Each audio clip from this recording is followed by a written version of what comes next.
Hello, everyone. Welcome back to Play On. My name is Candice Barrett. And I'm Rob Mackay. And we have a very special guest.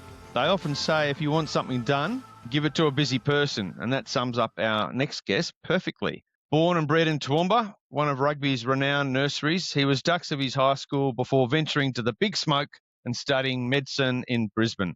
Between his studies and work, he managed to squeeze in a bit of rugby, which included playing for the Brumbies and 16 tests for the Wallabies. And from there, he's managed to combine both his rugby experience and medical qualifications throughout his journey. A stint at Oxford added a degree in orthopaedic surgery, which conveniently coincided with captaining Oxford to a win in the varsity match. He returned home, working for the then Australian Rugby Union, leading the high performance unit at a time when the Wallabies made the final of the home Rugby World Cup. Soon enough, he was in a number of senior leadership roles in or supporting medical businesses, with a recurring theme of providing care for people in various forms. He also managed almost a decade on the board of Rugby Australia and various volunteer roles in and around medicine. He's one of 13 people with his surname to have played Super Rugby and one of 3 with the same starting initial. He's the CEO of Retire Australia, the largest private owner of retirement villages in Australia, and a well-known advocate for player safety in general and concussion research in particular. He was the inaugural captain of the Brumbies in Super Rugby, and he's what Australians would call, in a typically understated way, a chronic underachiever. He is, of course, not Fat Cat or Bo, but the chair of World Rugby's Executive Board and Council, Dr. Brett Robinson. Welcome to Play On, the Rugby Referee Podcast, Brett. Thank you, Rob. Thank you, Candice. Thanks for having me. That was a classic Rob intro. You probably know. We always find more things that you just didn't realize about yourself. Yeah, wow. Fine, you pick out something. I love it.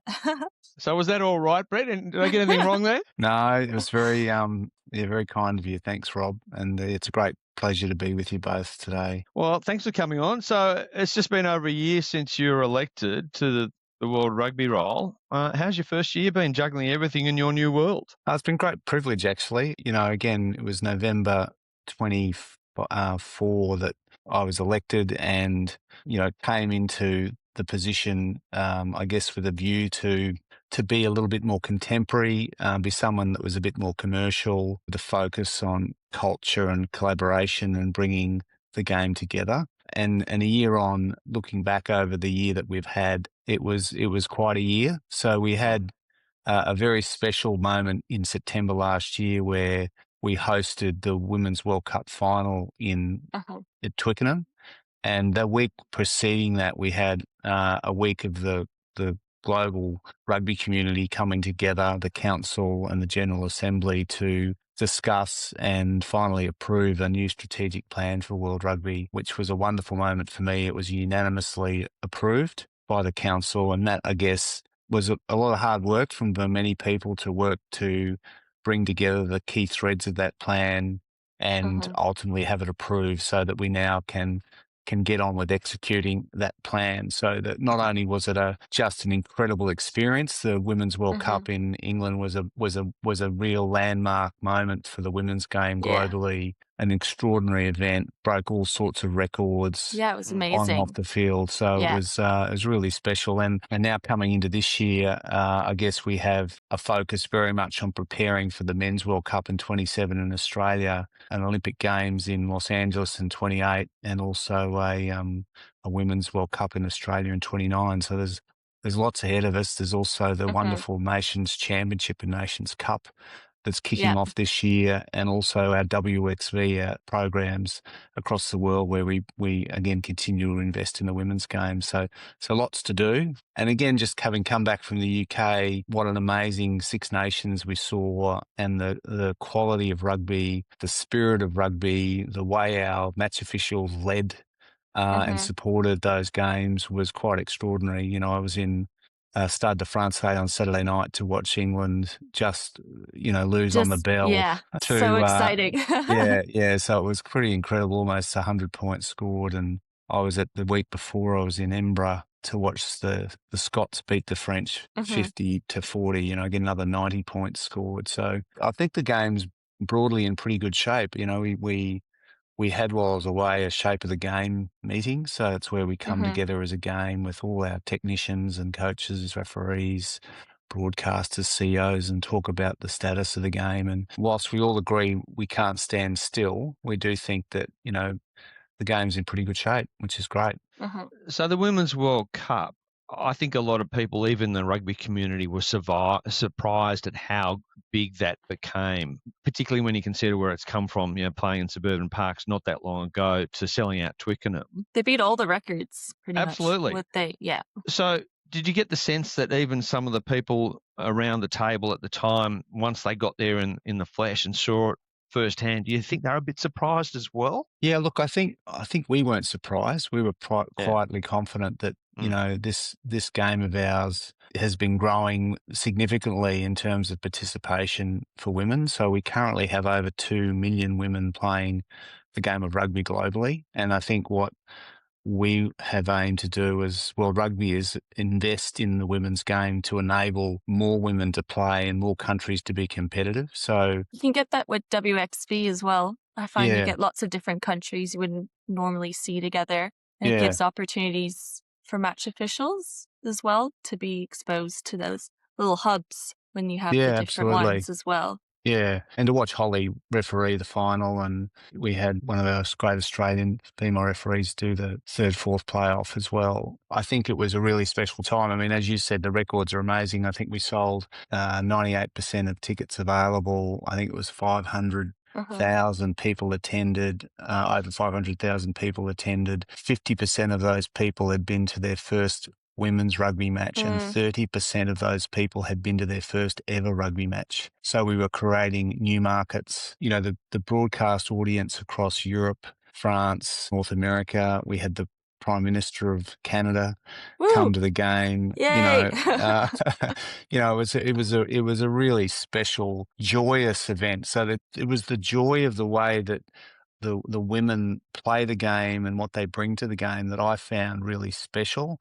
The men's game, sometimes we can be a little bit narrow in our focus on our availability. I mean, one of the great images I'll never forget was that the Red Roses parked their bus not outside the front door of the change room, but out the front gate of the stadium, and they walked through the stadium 150 to 200 metres to get into the change room because they wanted to recognise the fans who had come to celebrate them playing in a final. And that was a really special thing to do. I've never seen, at Twickenham in my time in a men's game, and I played there. So, the bus would drive right up to the front door, and you'd have a sort of 5 or 10 metre shuffle to hide and quickly get protected. Whereas the women were really open to being open and being available to the community and in the tournament. And that was very, very special. And that was a love it. plank that came out of the shape of the game too. That was one of the discussion points in shape of the game, celebrating. How do we celebrate the game better? And the women sort of set the standard for that, whereas the men, I don't want to say subdued, but it's a very different vibe. And the question then becomes, well, if we change the way the men do it, do we lose our authenticity? And therefore we keep them different because that's a distinctive feature? Or can the men actually learn from the women about how we add this level of joy and spirit to the game? So what was the chat about that? I think it's a cultural piece, hey? And it's long-standing from when I played the game. I mean, you were always very just focused and not wanting to deal with the noise and just wanting to be really clear and please don't bring that distraction to me. It's the opposite for girls. Yeah. I find like coaches, when they come into like on a girls' bus, there's like loud music, we're braiding each other's hair, we're doing lots of cracking jokes. And like that's, if you go to a men's bus, I doubt they would be doing that, but there's a different vibe. And I think the coaches or them need to realize that's how we get focused and that's how we get pumped up for a game versus other people are different. But that's just I mean, again, the vibe. in my day, no one, certainly Amelia, my wife, wouldn't want to start be anywhere near me from about Friday afternoon before a Saturday night game. Yeah, right. Because I just became an incredibly painful person to be around because I became very intense. Didn't want to talk to anyone. You'd bunker down with your teammates. Forwards, we'd always often just go out with a small group of us for some pasta and didn't want to talk to anyone. I mean, the backs are a bit different, Candace. Some of the backs, George Gregan and others, they'd be out having pastries and coffee and shopping. But Maybe getting their certainly, hair done before. that's Well, right. not Greg's. Little Not George. hairspray. George would be Oh, shaving I don't know his what head. these people look like Yeah, yeah. back in the day. So Yeah. So, I think it's just a cultural thing, and also coaches and team managers aren't they're sort of used to protecting the players. And I think there's a real opportunity for us to think differently about availability and exposure and how we do that differently. I think also in Australia now they're allowing people onto the field. So, at Newcastle last year when the Fijians played, they decided to say, okay, let's let all the kids onto the field to sign autographs, and Yeah. just to think a bit differently about access. I think the women's game certainly have shown us a way forward there and challenged the men's game. Well, all right. Speaking of match officials, and you mentioned Ella and Hollie earlier. Speaking with the various match officials across the world, it's become clear that there are multiple systems for the TMOs and foul play review officers. And given tidying up the TMO processes on the list of goals that came out of the shape of the game, what's the process and timeline for using the same system across the game? So Mark Robinson has been asked to chair a working group to consolidate and have a look at, how we can improve this area of the game. There's this great tension about accuracy and flow. Yeah. And the expectation of that. And I guess he, with a team of others who are in a working group, have started a process of review, and they're intending by sort of, I think, April, May, to have concluded on some recommendations that will come back to the executive board around a position around that. So, the question is, how accurate do we want to be, and how long does it take us to become accurate? And what's clear and obvious, how many phases before a try being scored, or, what's the role within foul play?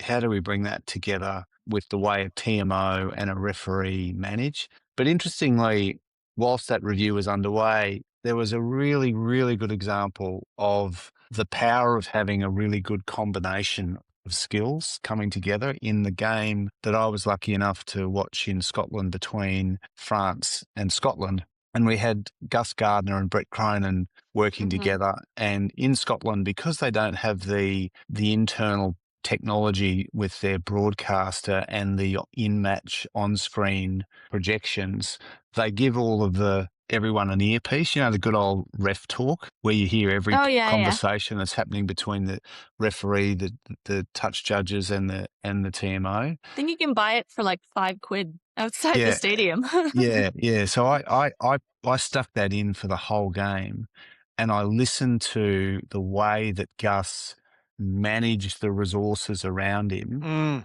but also the way that he and Brett have formed over many years of working together a really solid bond of connection to understand each other. And you could see that Brett knew when he needed to lean in, and he knew when he needed to leave Gus alone. Gus knew when he needed to ask Brett, and he also knew when he didn't need to ask Brett. And that relationship and the spirit of which they both worked together delivered a fantastic outcome for the game. It was a masterclass in the power of a really good working relationship between a referee and their team around them, and how, if that's working really well, you get really good outcomes. And Gus, the spirit of which Gus refereed, he wanted to keep the tempo up. So he was really pushing the game along. So, the challenges we've had with sort of dead time, and dead time kills momentum for fans. So the referees, if they're pushing things along in terms of keeping the ball in play, so line out scrums, when players are injured, making sure if they're really injured, okay, but if they can be managed and we can get on with the game, really, you watched him actively managing those things. And Brett knew when things were material and when he needed to come in, and when Gus needed the support. So I think it was a really good example of it, even despite the review that we're undertaking. It's the way those resources all work together that delivers a great outcome when it's done well. And it's hard to legislate for that as well, because, as you say, that's a connection they've got. And I've been fortunate enough to see those two working together firsthand. And in some ways, I think Gus has pioneered with Brett and others like him the way to make the TMO, as you say, work seamlessly so that Yeah. to the punter, you don't think the TMO is involved, but in actual fact, the TMO is working really hard behind the scenes, but only jumping in when there is something that is relevant to the brief that the referee has given them. So, Yeah. and that's how we get a game like that. But it's hard for some people to do. It's And almost like the sweeping the and sweeping, just yeah. checking Yeah. things in the background and like clearing things. I Yeah, also Yeah. like Gus is really confident in like his on-field decisions as well. Just like yeah. I saw this play away, so then you don't have Yeah. second opinion on that, which is important. We want our referees to take charge and be in control, and we want our referees to manage the resources that are there to support them, not be managed by them. So it's a really important differentiator, and that's something that Joel and the team have really been focusing on with our referees through the Six Nations, and I think we've seen some wonderful outcomes. Yeah, and you're right, and it's like, I mean, George Gregan and Steve Larkham were a great fly half and nine combinations because they played together a long time. They got to know each other really well, and it's no different with a great referee and a TMO. If you've got a working relationship, you understand each other. It's like any great partnership. It develops, it evolves, and it strengthens. And if that's a fresh relationship or it's one where you don't understand each other, it can be a bit complicated in terms of getting the same outcomes. And, that's a really good point too, because we've seen that with some of the match official groupings. We've had match officials who haven't worked together much, and they probably have, or that I know definitely they've had different native languages, and they might meet each other for the first time in the week leading to the match, and you get a little bit of clunkiness. Doesn't matter how good they are. There's just that natural clunkiness, and that's something Ben Darwin, who I'm sure you know, talks about with his cohesion metrics as well. So, yeah, it's a really important point. I'm really interested in your comment too about Scotland not having the same tech setup, which goes back to the original question, right? So hopefully Mark Robinson's subcommittee comes back with some answers for that, given we've got 2 big World Cups and some other tournaments coming out where it'd be really nice to have that consistency of technology, because again, the general public don't understand why in one game we get all these angles and in the other game we don't, because the tech's not the same. You've got Hawkeye or you've got the other various setups. Well, the beautiful thing for the World Cup is we will have all that. So the challenge is when we go across the world today, and you have different competitions that have different broadcasters that have different technology standards. So we as World Rugby have developed what we regard as a minimum standard expectation to support this issue. And now we're asking that competitions embed these in their systems. But for the World Cup in Australia, we will have one system, and that system will be centralised. So we are working towards, so for the boys' Junior World Cup this year that's being played in Georgia, we're going to run a centralised bunker out of England. Which is like the model we had in France, right? We had the bunker in Paris, correct? That's right. But this is going to be, Georgia's a 4 or 5 hour flight from England. So one of the discussions we had, we as World Rugby are really keen to consider how do we remove the inconsistency by having more centrally delivered services like this. So the World Cup in Australia will have, that being delivered out of Sydney for all the matches across the tournament.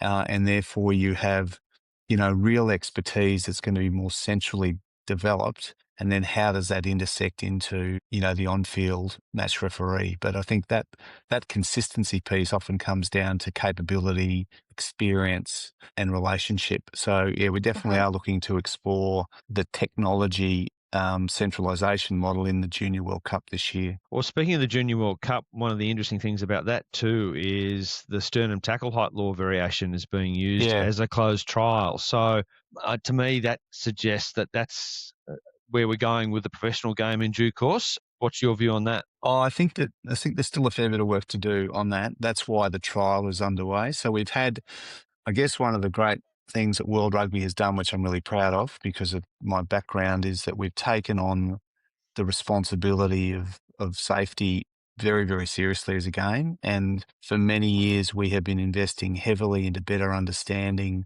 how we can make our game safer, and through changes to law, changes to technique, technology, instrumented mouth guards, HIA processes, return to play, off-field assessment. But, and we've got this amazing level of knowledge now where we understand that the actual G-forces that are going through someone's head and why my G-forces and your G-forces may be different because of who we are, our technique and our risk profile. So it's that sort of nature-nurture piece of why some people aren't as well off as others because of their technique and or their genetic profile. But that's now extended into the community game where we've done a lot of work looking at 150,000 tackles across the world to see that the community changes to tackle height have led to less concussions. And so we've felt, okay, well, what does that mean for the professional game? And there are differences because in the community game, you don't have 1,000 cameras.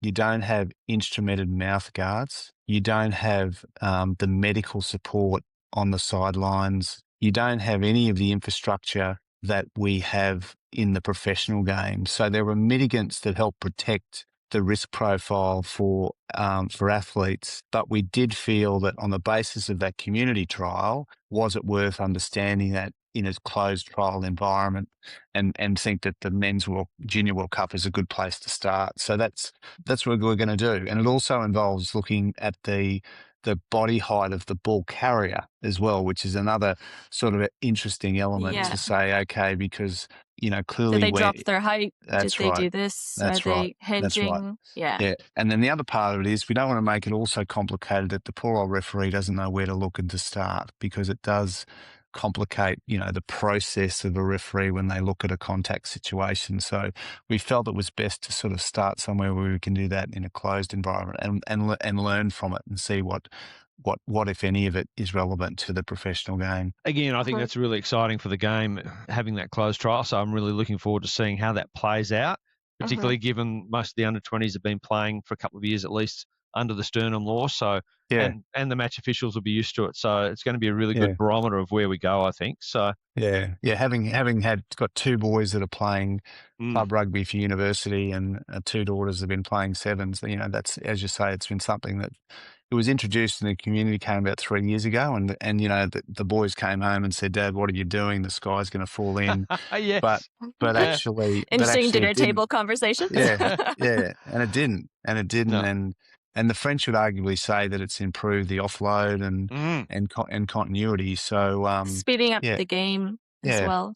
Yeah, without detracting from its core principles, which is a win for everyone, right? So just circling back to the World Cup that was just held, and we saw Hollie, for example, and Ella and a few of the other match officials, they would treat it like rock stars. They would do laps around the oval. They'd sign autographs. They'd have selfies taken. It was just so much joy, and it's just wonderful to see. But it leads to the debate and the question about match officials. There's a school of thought that they should be anonymous, and there's a school of thought that we should make heroes out of them. Where do you sit on that? Oh, that's a really interesting question. I guess they're human beings, and like all human beings, they're different people. And some people like to be more vivacious and express themselves, and others just want to sort of keep their heads down. And again, it's no different in a rugby team, isn't it? You have, the vivacious athletes and those that just really don't want to be the center of attention. And I think we just need to allow people to be who they are and express themselves as they feel comfortable. And I guess, it's in the spirit of one of rugby's great values, that the piece of diversity, diversity is important. And we, archetypes are fascinating. If front rowers and wingers are very different personalities, and I think you need that in a game and in a team. And doesn't that create a wonderful series of jokes and memes and everything else around a rugby environment? The 1 to 15 profiling that alone could take hours of discussion in post match. Yeah, fair we point. have endless things here about us and Play On Pod about nines in yeah. particular.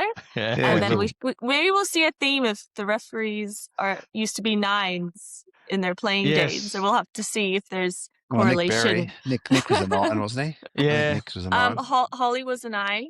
Damon Murphy. Yeah. Right. Yeah. Wow. Not many forwards. No. The Hoff, who I'm sure you know quite well. He was a forward. Get your guns out, Hoff. Yeah, that's the one. Yeah, don't hassle the Hoff. So last year, Emirates and World Rugby signed a new deal. and Emirates have been a long-term sponsor of the match Yeah. officials.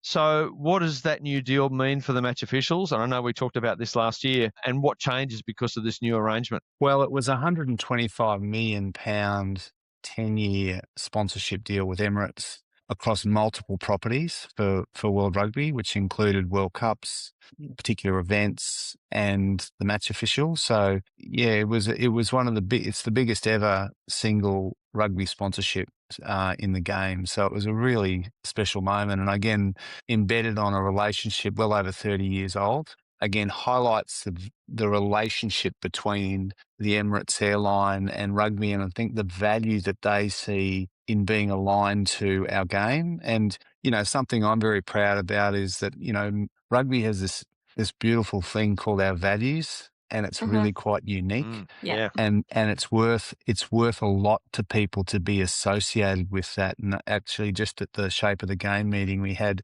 a bunch of the sponsors of the Women's World Cup also come and talk about the value they were able to create in leveraging the game's values and what that means for their products and their relationships with customers.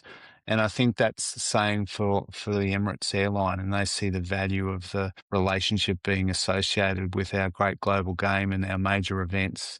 And I guess the role that our referees play in supporting the delivery of that on field. So that money ultimately supports how we invest in our referees. So World Rugby, spends about £6 or £7 million a year investing in supporting our match officials through coaching and technology and camps and resources. So, that money from the Emirates sponsorship goes straight into supporting our referees, who, are branded wearing the Emirates logos. It's a wonderful level of support for what is, again, as we know, we can't play the game without our referees. So it's so nice to have them so well supported. And what metrics came out of the Emirates, if any, and the sponsors of the Women's World Cup? Did anything spring out that they really were able to justify their involvement with, or was it still at the warm and fuzzy stage?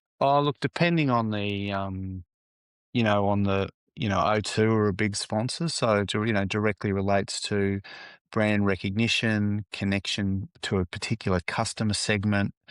Ultimately, they track and directly connect with, acquisition of customer and association. So at all sorts of levels, sponsors look to really demonstrate objectively how these sponsorships add value for them. Yeah, and again, there's a whole suite of sponsors that spoke to us about how they attribute that value and then how they track it and why they continue to invest to justify to their CEOs their marketing spend. You mentioned about sort of retainment of referees, and with that, when it comes to the game growing more and more, do you find that there's certain aspects internally that World Rugby are going to be doing to help retain referees as the game is going to keep on growing? From the UK World Cup, it was massive, and we just saw that there's more people wanting to see and watch the game. We know that the women's game's growing year on year, as well as there's something in place to help retain So them.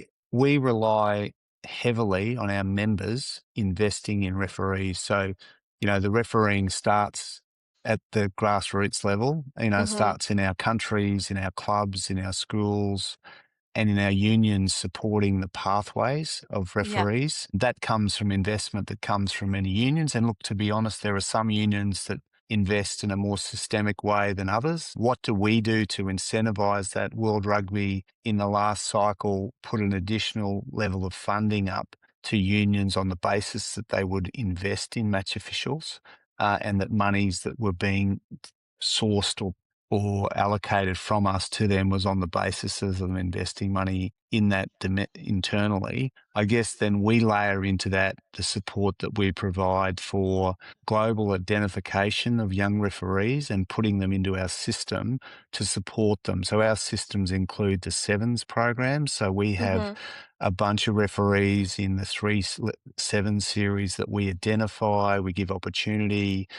Paddy O'Brien, Craig Joubert, deeply involved in supporting those referees, coaching them, educating them, and bringing them through that system. Mhm. And then equally in our World Rugby team with Joel Jute, we have a team of referees that are coaches. Joy Neville is someone that does a lot of work with our women. Yeah, a bunch of people that are working really hard to support our top referees and coach them. And we have systems internally of review and of education. Even mental health around it as well. I remember Ella Goldsmith mentioning that they had someone actually internally during the World Cup with them to help with their mental health. And that's just like an aspect of it that really helps, I think, with referees to support Yeah. them. We also set up programs of safeguarding our referees from trolling Hmm. and online abuse. Probably doing more now than you probably thought of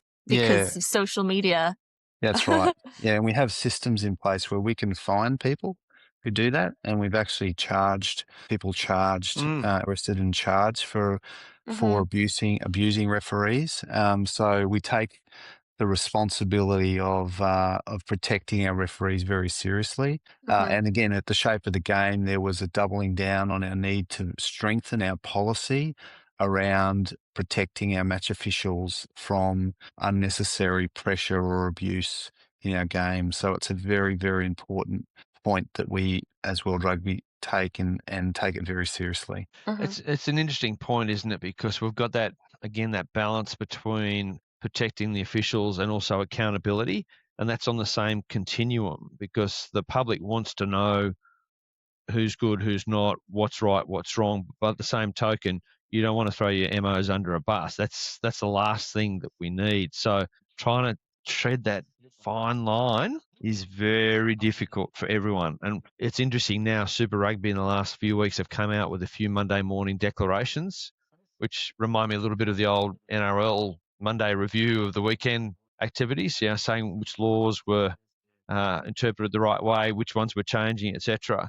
Do you see that process going to the same level at World Rugby? I think we definitely, internally we have, and I chaired the selection panel for match officials for Okay. World Rugby for a period of time. So I'm pretty close to understanding Yeah. some of these processes and the system internally of review was one that was really quite rigorous. So at the Mm. end of a weekend, we have technology that helps us sort of pull apart a referee's performance, and any issues of significance or match defining decisions were considered. The coaching team would look at that performance, and then they would sit down with each referee and run through that, a 3-2-1 model of understanding things that they can improve, things that went well, and enabled feedback. So that Hmm. is a live process. And then ultimately at the end of a series, there's a consideration of, well, what does that mean for someone's ranking, or what future opportunity they may get,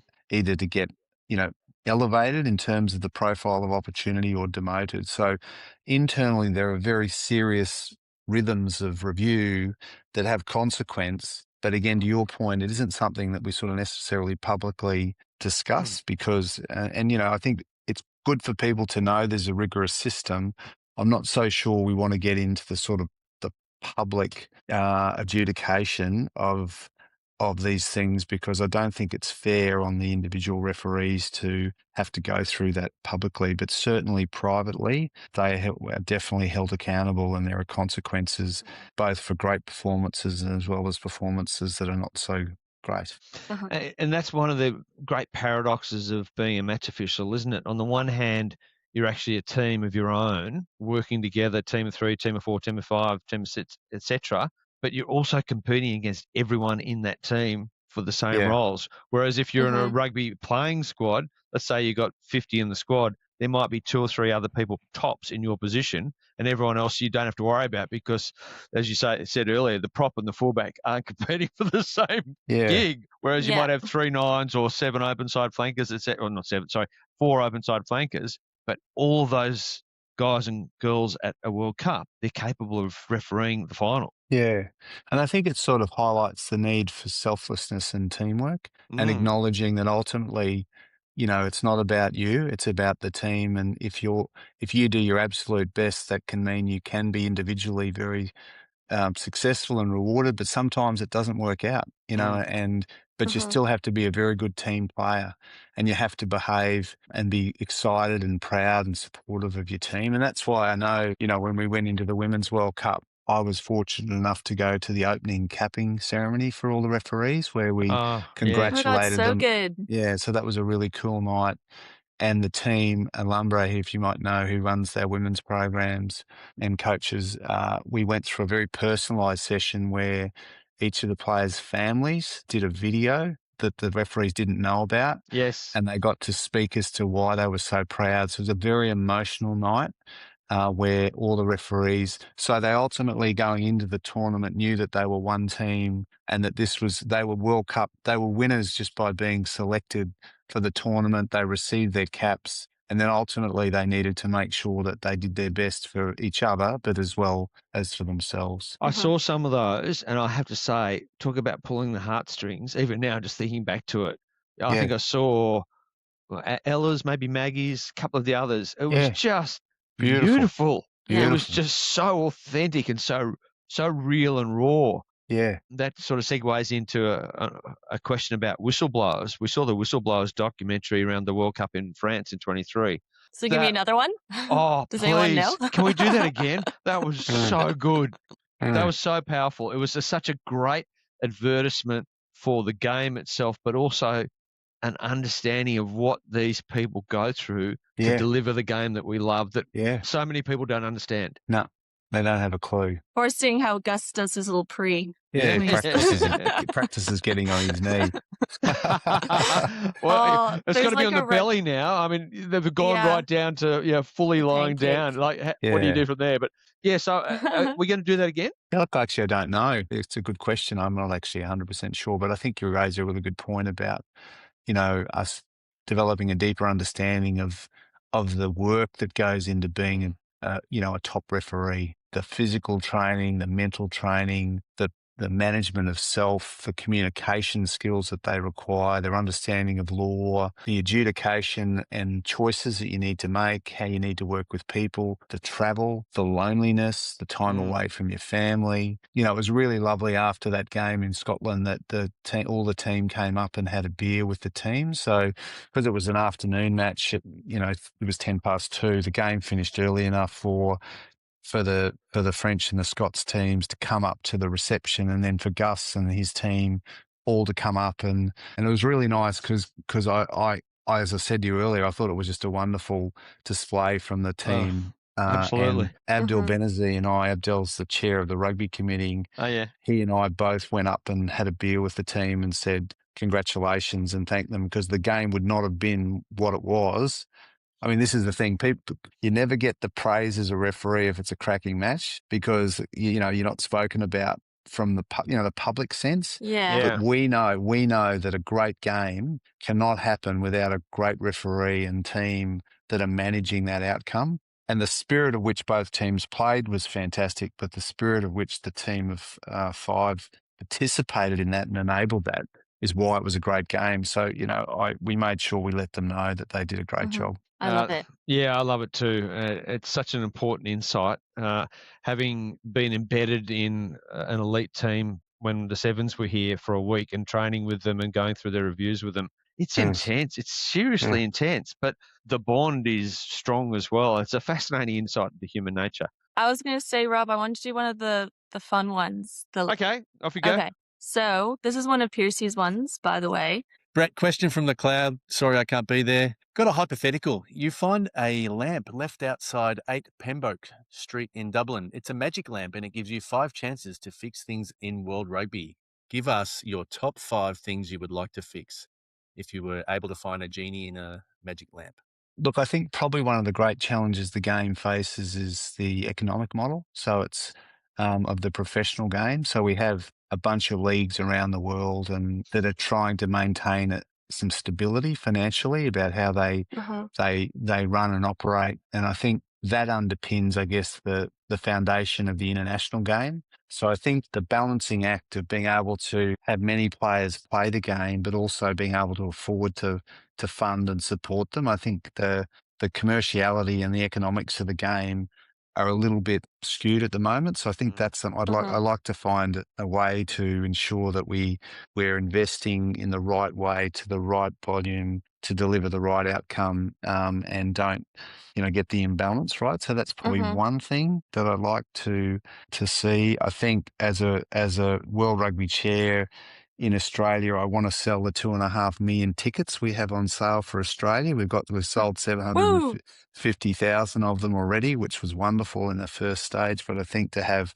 Australians and people around the world, fly into Australia and populate and attend all those matches, that would be a wonderful thing for me to see achieved. And equally how that flows into 29 in Australia. I think the plans we have for the growth of the game in the US market are really important to us. So we are now planning for World Cups in 31 and 33 because we see that the US is a really key opportunity for the game to really grow a fan base, to enable us to have new fans and new players from a market that's enormous. And even we've the New seen York Sevens. the as well. Sevens was just over the weekend. So we're being quite systematic about the things that we're doing in our strategic plans. So as the New York Sevens was shifted from LA because we wanted to take that to the East Coast. We've got a plan that we're building out with major unions to take more big test matches to the US. So this year we've got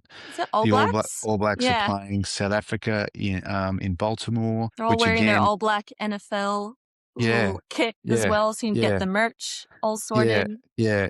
And, with the greatest respect to rugby league, that going to Las Vegas, I don't know. I think you see the players dancing on the stage with, I don't know. I'm not sure how I feel about it. I think we've got we can do it better. We've got the All Blacks playing the Irish in Chicago last year. The average ticket price was $300 to $400 US. They were sold out. Baltimore's looking to be the same average ticket price at $200 to $300 US. Looks to be a sellout. So I think there's a really good story coming around the World Cup in 31, and then obviously the Women's World Cup in 33. And the women's game in North America, as you know, is incredibly strong, being led by the Canadian and US women. Sorry, I always have to do it. So we really see huge opportunity for us to. So as a World Rugby chair, I think there's sort of short to medium and longer term wishes that I would have. Because ultimately, the money that we generate out of the Men's World Cup fuels our game. So, we distribute 70% of that money straight back to our members, and then we make big investment choices like the women's game. We put £50 million into the women's game over the last 4 years, £50 million into safety and welfare, and close to £50 million into the Sevens games. So World Rugby wants to run these iconic events so that we can generate the revenue to help fund the growth of our game. Giving it back. So it's really important that we do that very, very well. So anyway, that's probably more than 5. There's some good stuff Very there. Good. Very good. Just going back to the shape of the game and talking about law variations and how we change the game to make it better, if indeed we need to change it, what were the main friction points in the discussions around that? We had a very good debate around developing a philosophical position that we helped frame our thinking. So we spent some time talking about the importance of contest, but continuity and flow, a game still enabling us to have all shapes and sizes, because there are points of difference in our game. We did acknowledge that we were trying to reduce the amounts of dead time that kill momentum in a game. So how do we deal with that? There was a big discussion, as I said, around the TMO. So we've set up this review process to have a look at whether we can make that better. We didn't feel at this point, other than the current global trials that are underway, that we needed to introduce anything significant at this stage. We're obviously still working through the 20-minute red card as a global trial at the moment, which is broadly being well received, as long as there's an ability still for us to have a permanent card if someone acts with thuggery or what have you. But I think now that that was something that took us a while to get some momentum globally, and now we've got it. And I think the Six Nations have done some analysis to say that it's being well received. We had some discussions around the maul and swimming in the maul, so that when players are starting to creep around the edges of the maul. We've obviously introduced a lot of things that have introduced more ball in play time, shot clocks for lineouts and scrums, and we're looking at simple things like the halfbacks not being attacked to enable ball to be shifted, the escorts and box kicking and caterpillar rucks. We're trying to improve the dynamic nature of that. And there are obviously some trials that are underway in Super Rugby that we're interested in having a look at as well. But broadly, the meeting was feeling that the game is in pretty good. But again, I impressed upon the team that we should never sit still. No high performing environment I've ever been in sits still. You got to just be constantly just questioning and challenging and tweaking and how can we do things. But that being said, as we've just seen in the Six Nations, the game is actually producing some wonderful matches. So we just have to also acknowledge that. I did have to laugh after the Six Nations because the Northern Hemisphere were raving about the Six Nations, and rightfully so, because it was compelling viewing. Live sport is the best drama that you're ever going to get. The tournament decided on the Saturday as well. The final kick, Super Saturday. But, there was that paradox of they used to poo-poo us for high-scoring games, and now they're celebrating them. But there's some of them saying, we don't need any of your Super Rugby variations. We've got a very good game as it is. And then you drill down and you go, well, actually, a lot of the things that enable your game to be that good are because they've come from Super Rugby innovations. 50-22, try line dropout, protecting the 9, et cetera, et cetera. So a wry smile came on my face when I saw those sort of commentaries coming through. So yeah, I was on Friday sitting with the French Federation and the LNR, who are the organisation that run the top 14. We did, again, say to them, hey guys, it's when people start to experiment and tweak things at a local level that you learn. My experience has always been,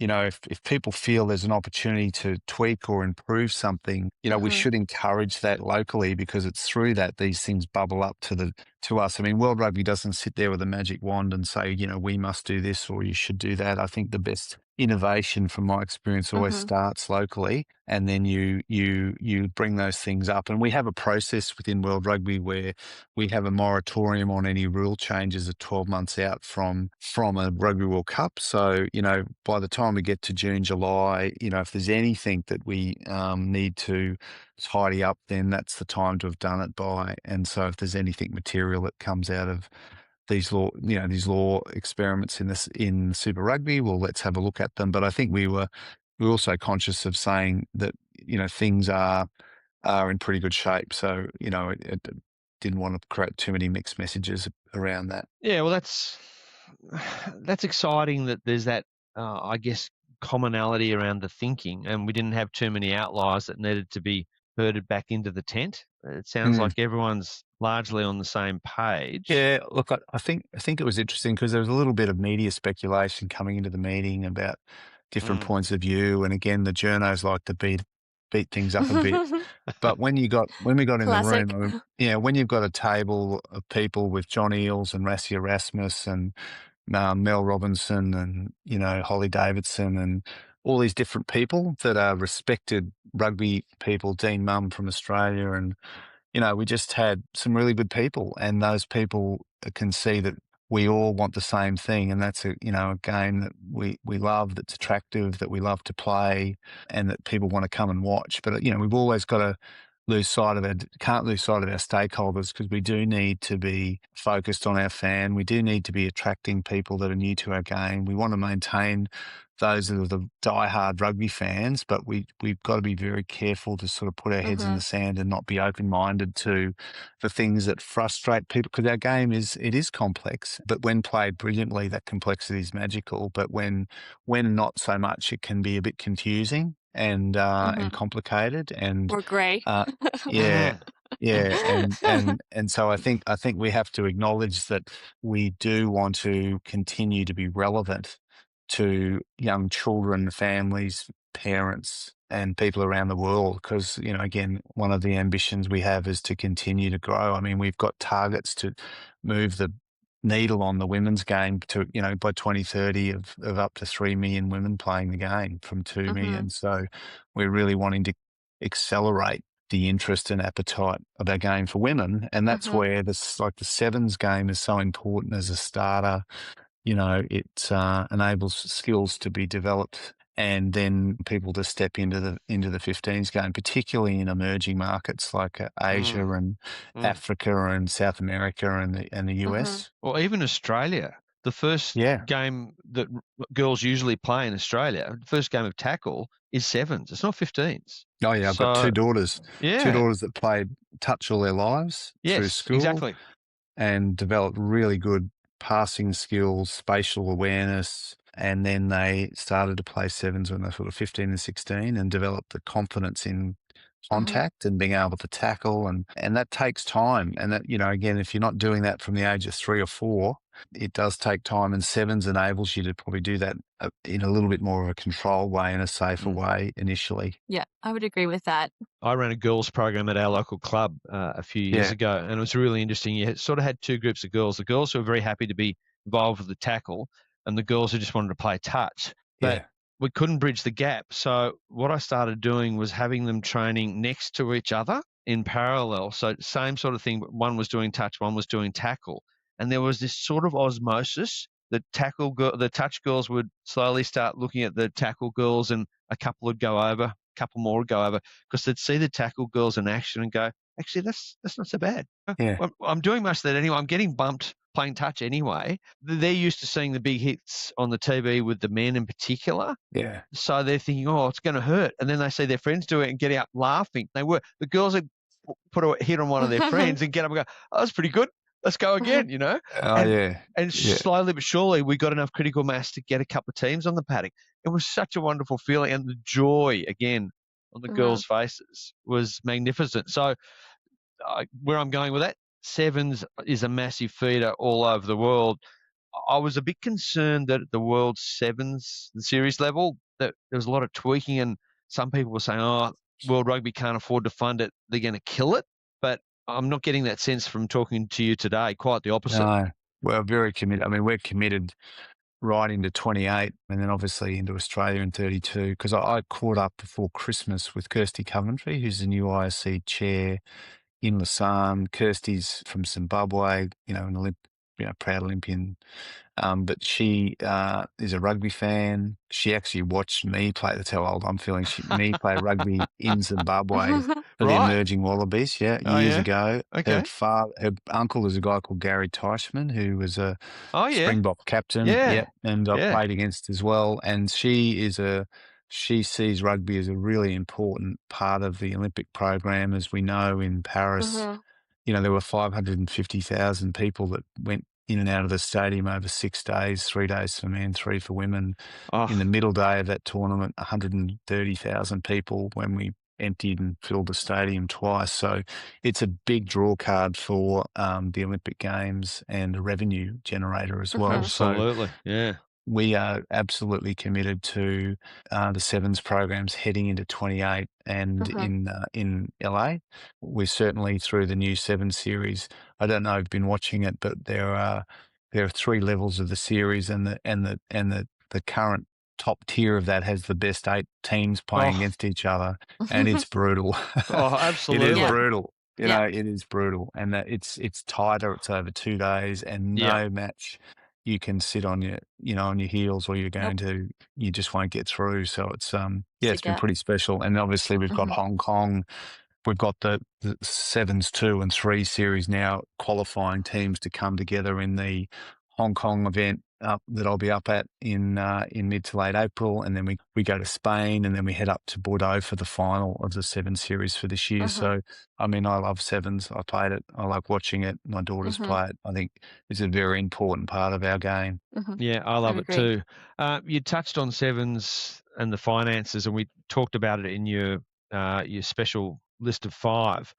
There's obviously a lot going on. The English Prem clubs aren't making money. They've got a really discombobulated season because they start and stop for Challenge Cup, European Cup, Six Nations. Super Rugby can't do a full home and away draw. there's a struggle to fit an Anzac Test in because there's some concern that the teams won't be prepared in time. So and the South Africans are playing URC. They don't get a rest, really, because of the Test calendar and the URC calendar overlapping. So how does the shape of the global calendar dictate how we fix some of those pillars that we talked about earlier? What's happening in that space? Yeah, well, it's a really critical question. And I think the balancing act is, for the very top players, how much rugby can they play and what mix of that is for their club and what mix of that is for their country. Clearly you need a really solid foundation of a club system, a provincial system, or what have you to provide that pathway. But ultimately, the international game financially fuels the sports around the world. So having really strong competitive international teams generates the revenue that ultimately provides the money for the unions to support everything that they do within the game. So it's a really important connection and it has to work seamlessly. And there definitely is an opportunity for us to consider how that all hangs together better and whether there is, again, an emerging opportunity. Now the Nations Cup and the Nations Championship is being launched. It's actually sent, I think, a message to the major unions to think about how does that hang together and then how do our leagues sit beneath that to support that? And do things all connect in the right way? Are we more open-minded to whether there's a better structure or a better layout that allows us to, firstly, from a player's perspective, you want to be able to perform at your best for your country, for your club, for as long as you can. You want to have a long and happy and healthy career. And, player welfare sits at the heart of a lot of work we do about minimum standards in terms of playing load, training load, matches, rest periods. So, we are supporting with the work we've done around the instrumented mouth guards, player guidelines now that are, being adopted around the world. And those in themselves then sort of help say, well, okay, how could we establish a better structure around the calendar that could mean that, me as a player can get better outcome and also the leagues and the unions get better outcomes in terms of their competition models. So that's certainly a live discussion at the moment. Okay. Well, there's a lot going on around that. For example, do you make the Rugby Championship at the same time as the Six Nations? Yeah, there's pros and cons in that you've got limited oxygen, but it also helps the calendar, but it also makes it hard to have a lead in for the Rugby Championship. So it's complex, it's three-dimensional, it's not a linear. And look, the other really complex issue is that, some unions centrally contract and they pay their players directly, and some unions rely very heavily on leagues and clubs to fund the player salaries. And that creates a tension around control and ownership. And again, if I'm paying a lot of money for a player, then I believe I have some sort of rights to access that player. And if that's a league or a club, that creates an interesting dynamic. So, with the LNR and the French Federation, they've just recently struck a new deal where that's, enabled them to be really clear on how many matches the French clubs allow their players to be available for the French Federation, and that's been a really good outcome, I think, for both of them to be clear. There are other things that are in that arrangement where the LNR is supporting the development of players as well. We also had some really good discussions about the need to ensure that the regulations support, the needs for the French to try and develop homegrown talent, as well as to the risks we see about players that are being, drawn into that system at a very young age. So we had some really good conversations last week, very healthy. And I think the new relationship between the LNR and the French Federation is a good example where we as World Rugby now can lean in and perhaps work a bit more cohesively with them both on some of those issues. Well, it begs the question about transfer fees. So we see Jerry Maguire moments of, show me the money, particularly the Pacifica countries chasing big money in Japan and France, but to the detriment of the strength of their home unions and home national teams. Is a transfer fee system of some sort with a... Well, we have regulation we have regulations. We just haven't strengthened them enough to be material.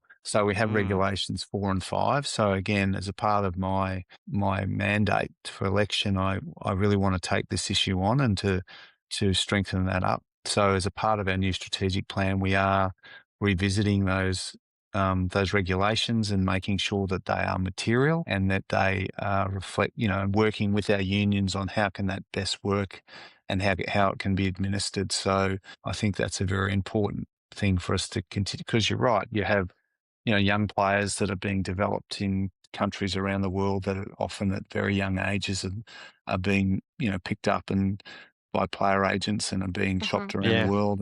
Yeah, And that, absolutely. and that, that's not fair on the systems that are developing them. And so I think we need to look at that, and we are. Okay, well, that's heartening. That gives hope, I think, for increasing the depth of quality at the international level, which then will help everyone below it as well. Yeah, so good. So, Brett, I'm a big believer in cross-pollination. Is there anything outside of rugby that you like in particular with other sports? What sports do you like watching? Do you like how they're set up, how they can transfer over here into our game? For example, NFL, I love the merch, love the build-up. Anything you're cross-pollinating with at the moment to try and get some improvements with rugby? Look, it was really interesting when I had my, after the Shape of the Game meeting, I had the weekend, which was a fellow weekend in the Six Nations, and it just happened to be my 25-year reunion for my Oxford team that played Cambridge 25 years ago. So we had a bunch of my mates from all over the world, from South Africa and the US and Canada. I had Japan. So I had a really eclectic mix of guys. Yeah. We all came together in London. We went for a dinner at the rugby club on the Friday night. We went to Oxford, Cambridge, watched both the men and the women play, and there's an amazing number 10 actually for the Oxford women's team, captain there, and the men. And I presented the jerseys to the men, and Nice. they won, so I can sort of try and claim a victory there. But it was, and then we went out for dinner that night. But the next day, one of my London-based mates took me to a football match, Fulham versus Tottenham Hotspur at the Fulham Stadium. And I've never, honestly, in my life, been to a soccer game, large soccer game like that. So it was a very unique experience. I love their chants. Yeah. And it was really interesting to watch the culture of a football match and the way that, interestingly, the VAR system is a bit controversial. Oh, yeah. I don't know if you know that, which is the offside. And it's a little bit like our TMO. Yep. And it was interesting because Sebi Fitzgerald, this mate of mine, said, "Look, here you go. You watch. They call a VAR in for anything. Apparently there was this amazing goal scored right in front of us, and then they called the VAR, and the whole game stopped. And you could sort of feel the same sentiment that we get when people are confused and they're waiting, and the momentum sort of gets sucked out of a game." The VAR was creating the same sort of issues because it wasn't material to anyone that anything had gone wrong. It's interesting, isn't it? Sort of as technology, as we try to embrace technology and we're trying to be as accurate as we can be, inevitably, if that takes time, it creates issues for fans, and they get frustrated, and in some ways, some would say it creates suspense and interest, but I get it with tennis, if the ball's in or out and you just see the ball in or out and they zoom in and it's just like a slither of the ball in tennis, and everyone sort of screams to see if it's gone. Yeah, so I think VAR everyone system. in sport are sort of grappling with the role technology plays to help drive the most accurate outcomes. And I guess the balancing act is, what's perfection actually look like, and how far we go, and what's that mean for the players and the fans and the materiality of our game, and how does that play out for a community sport? Because we're largely we're predominantly a community-based game. There's only a very, very small percentage of players actually get to the elite level, and most of our players and, our children and are community players, and it's got to be relevant for them as well. Yeah, exactly. And everyone has a different sweet spot as well. Some people want perfection and they're prepared to wait 4 hours for it, NFL style, and others are, make 10 errors. I want to be home after 90 minutes knowing that the game will go for 90 minutes, no more. Yeah. And everything in between. So you're not always going to please everyone all the time, are you? No, that's certainly the case. And this is going to be the last question, so thank you so much for your time. Right. What do you love about your job that people might not see or know about? Well, it's a great privilege. And again, I'm very grateful to have played this game and been part of this game. And the thing that I find most rewarding is to see the impact of this game on people's lives, how it changes lives and enriches lives, not just on the field, but off the field through relationships and networks and mentoring and support and people building resilience and confidence. It's to watch a young person come into the sport, be impacted by the sport, supported by the sport, and watch them come out the other end a much better person.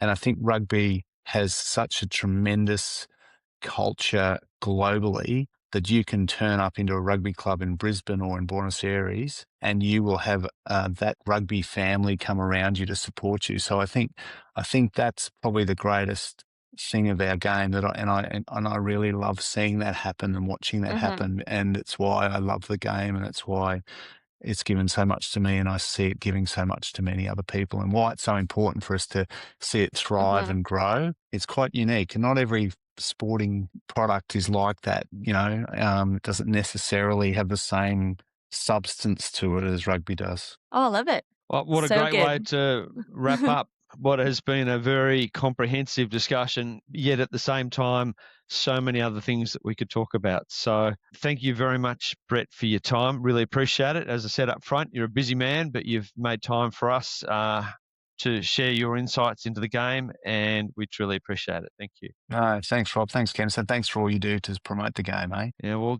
keep on doing it. Thanks. So without Play match on. officials, we don't have them. So thank you all for listening to Play On, and thank you, Brett, for coming on as well. You can find us on Instagram and YouTube as well. And yeah, speak to you guys next week. Jouer.